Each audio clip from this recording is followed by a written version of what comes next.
काली और गोरी बहन का एक पति। सुनते हो भाग्यवान, अरे कहाँ हो, जल्दी से यहाँ आओ। अजी क्या बात है, बड़े खुश लग रहे हैं। खुशी की तो बात है लक्ष्मी, मैं जहाँ लड़का देखने गया था उन्होंने हमारी मेघा को पसंद कर लिया है।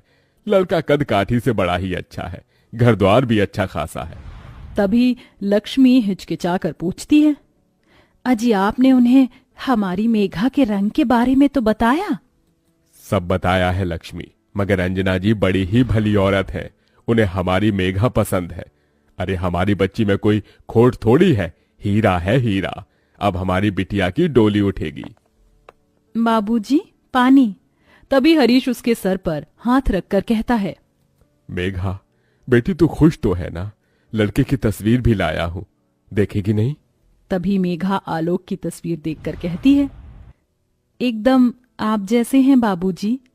दरअसल मेघा का रंग बड़ा ही सांवला था, जिस वजह से रिश्ते वाले उसे देखते ही ठुकरा कर चले जाते थे। मगर फिर से मेघा के मन में अब सपने सजने लगते हैं। अब शादी की तैयारियां भी शुरू हो जाती हैं। बड़ी धूमधाम से मेघा आलोक की शादी हो जाती है।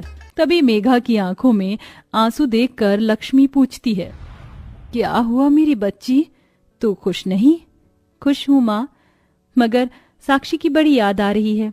वो होती तो जूता चुराई की रस्म करती।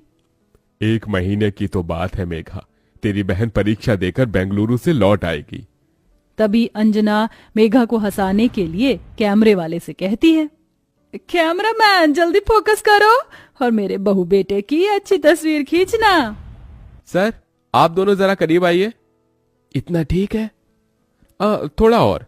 हाँ, अब कमर पर हाथ रखिए। तभी आलोक चिढ़कर बड़बड़ाने लगता है, कमर के नाम पर अंधेर गली है, ये माने इस जैसी काली कलूटी लड़की से मेरी शादी करके मेरी जिंदगी बर्बाद कर दी। मेघा अपने ससुराल आ जाती है। अब ऐसे ही 1 महीना बीत जाता है और साक्षी लौट आती है। पर कहीं साक्षी का लौट कर आना उसकी बहन की खुशियों भरी जिंदगी तबाह तो नहीं कर देगा। अगले दिन साक्षी के साथ मेघा के माँ बाप उससे मिलने आते हैं। तभी मेघा साक्षी के गले लग जाती है। साक्षी मेरी बहन। ओ ये तो पिकाचू की तरह चिपक रही है। अंजना जी, दामाद जी नहीं दिख रहे। ये लीजिए आलोक आ गया। आलोक को देखते ही साक्षी मन में कहती है, मेरी लंगूर जैसी बहन को ये रस भरा अंगूर कहाँ से मिल गया?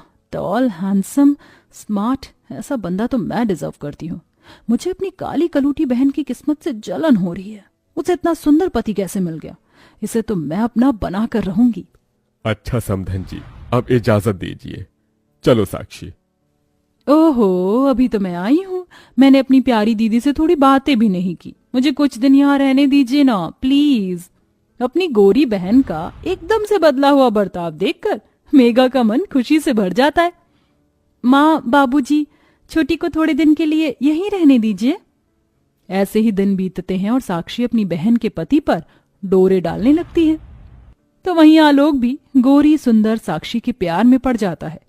एक साथ घूमने फिरने जाना, ये सब देखकर अंजना कहती है, मेघा बहू तेरी बहन को यहाँ आए बहुत दिन हो गए, उसे अपने घर भेज दे।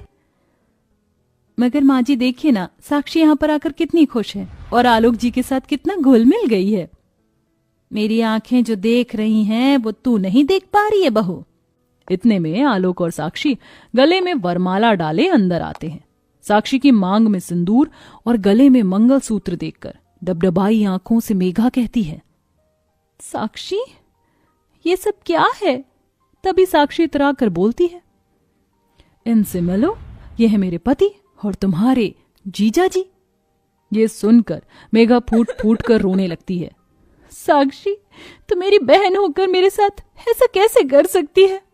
ओफो, ये रोना धोना मत लगाओ मेघा। मेरा दिल तुम्हारे पति पर आ गया तो क्या करूं? दिल तो दिल है। तभी मेघा डबडबाई आंखों से अपने पति की ओर देखकर कहती है, आलोक जी, आपने एक बार भी मेरी बहन से शादी करने से पहले मेरे बारे में नहीं सोचा? देखो मेघा, मैं वैसे भी तुम्हारे साथ खुश नहीं था, बस मजबूरी में इस शादी का बोझ उठा रहा था। मेरी पत्नी सिर्फ साक्षी है। तभी गुस्से में अंजना अपने बेटे का गिरेबान पकड़कर कहती है, आलोक, आज